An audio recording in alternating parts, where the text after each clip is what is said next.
బిత్తిరి సత్యన్న welcome. చాలామంది బిత్తిరి సత్యన్న young అయిపోయిందని గుర్తుపడతలేరు. బ్రహ్మానందం గారి పుట్టినరోజు ఒక పండుగ, అది అందరికీ. అయితే ఈ పండుగ 70 వసంతాలు పూర్తి చేసుకుందని ఒకరు, 70 వసంతాలు అయినా ఆ యంగ్ బ్రహ్మే మనకు అందరికి కనపడడానికి, అంటే భగవంతుని దర్శనానికి మనం అందరం వెళ్తూ ఉంటాం. ఒక హాస్య బ్రహ్మ హాస్య ప్రేమికుల కోసం నడిచేస్తే ఇలా ఉంటాడు ఇక్కడ ఉంటాడని చెప్పడానికి, ఆస్వాదించడానికి మీరు, చూడడానికి మీరు, మరి మీ అందరం సపోర్ట్ చేస్తాం.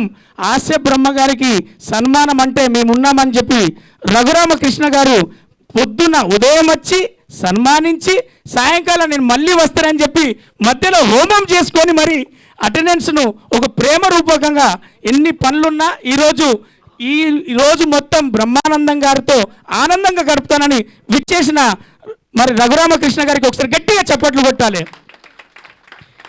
సడన్గా స్టార్ట్ చేసిన ఈ ప్రోగ్రాం నేను మధ్యలో మాట్లాడడానికి ఒకటే ఒక రీజన్ ఏంటంటే, పెద్దవాళ్ళందరూ మాట్లాడతారు ఈ ప్రోగ్రాంలో మరి హాలు సరిపోతుంది అన్న దగ్గర నుంచి స్టార్ట్ అయితే అది బ్రహ్మానందం గారి ప్రోగ్రాం, అందరికీ ఆనందమైన ప్రోగ్రాం. సరిపోదేమో అని మేము అనుకున్నప్పుడు లేదు సరిపోతుందని చెప్పి మన సీను గారు చెప్పారు.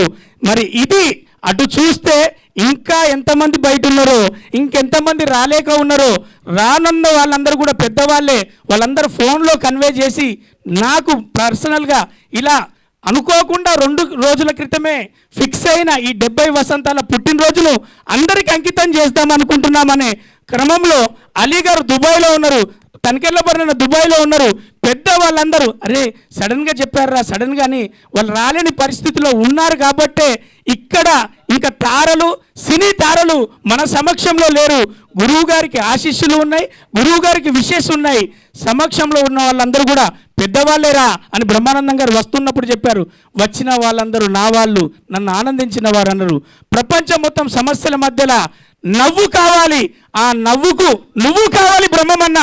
ఎందుకంటే నాకు అంటే పర్సనల్గా నేను సినీ ఒక మహాభారతంలోకి కురుక్షేత్రంలోకి వస్తున్నా, ఎక్కడి నుంచి పోరాడుతూ ఎక్కడ అవకాశం సంపాదించుకునే క్రమంలో నేను సంపాదించుకున్న ఆస్తి బ్రహ్మానందం గారు. ఎందుకు అంటే నా కన్న తండ్రి తిన్నవాని ఫోన్ చేస్తున్నాడో లేదో కానీ ఎక్కడ ఉన్నావురా ఏం చేస్తున్నారని బ్రహ్మానందం గారు నా బాగోగులు 10 సంవత్సరాల నుంచి నా వెన్నుంటి ప్రతిరోజు ఒక కాలు మంచిగున్నావా, ఎలా ఉన్నావురా, అవకాశాలు ఎలా ఉన్నాయని నాకు గైడెన్స్ ఇచ్చడంలో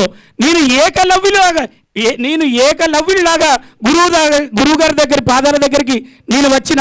కానీ మహాభారతంలో అర్జునులాగా నువ్వు అన్నిటికీ సిద్ధమై ఉండాలిరా అని నాకు దిక్చూచి అయినే, గార్డినర్ అయినే, పెద్దవాళ్ళనే, పూజ్యులైనే, నా తండ్రి స్థానంలో కూర్చున్న నా తండ్రి ఆయనే ఈ సభాముఖంగా తెలియజేస్తున్నదంటే ఆ భగవంతుడు నాకు ఇచ్చినటువంటి గొప్ప వరం, మీ అందరి తరఫున నాకు ఇచ్చిన గొప్ప వరమే ఆ బ్రహ్మానందం గారు.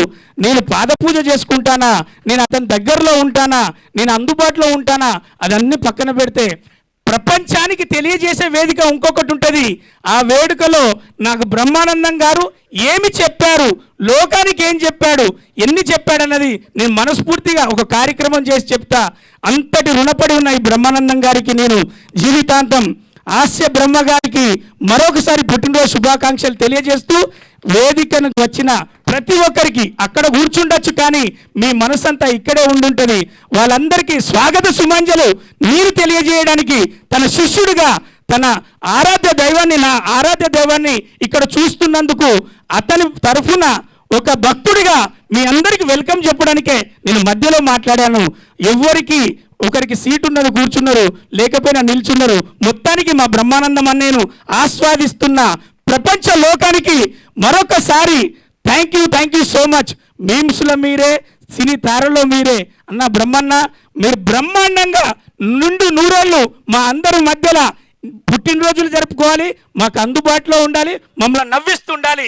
ఇది ప్రపంచం తరఫున మేము అర్జీ పెట్టుకుంటున్న పెద్ద అర్జీ అన్న. Thank you so much. Thank you అన్న.